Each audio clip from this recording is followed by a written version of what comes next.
నంద్యాల ప్రభుత్వ మెడికల్ కళాశాల ఎంబీబీఎస్ పరీక్షల నిర్వహణలో తీవ్ర గందరగోళం నెలకొంది. మొదటి ఏడాది విద్యార్థులకు 2026 ప్రశ్నాపత్రానికి బదులుగా 2023 నాటి పాత పేపర్ ఇవ్వడంతో విద్యార్థులు సిబ్బంది దృష్టికి తీసుకెళ్లారు. మొత్తం 148 మంది విద్యార్థులకు పాత క్వశ్చన్ పేపర్ ను ప్రింట్ తీసి పంపిణీ చేయడం కలకలం రేగింది. యూనివర్సిటీ నుంచి బ్యాక్లాగ్ విద్యార్థుల కోసం మొదట వచ్చిన 2023 పేపర్ ను సరిచూసుకోకుండా ప్రింట్ తీయడం వల్లే తప్పు జరిగినట్లుగా గుర్తించారు.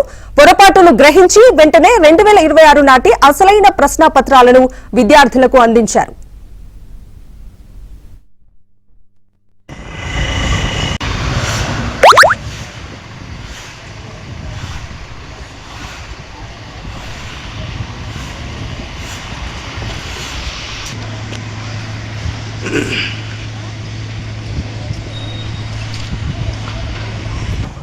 బదులుగా 2023 నాటి పాత పేపర్ ఇవ్వడంతో విద్యార్థులు సిబ్బంది దృష్టికి తీసుకెళ్లారు. మొత్తం 148 మంది విద్యార్థులకు పాత క్వశ్చన్ పేపర్ ను ప్రింట్ తీసి పంపిణీ చేయడం కలకలం రేగింది.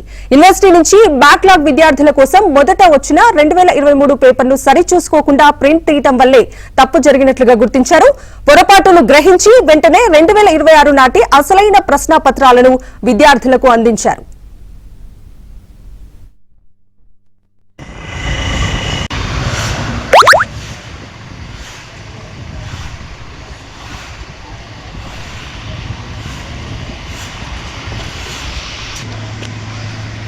Ugh.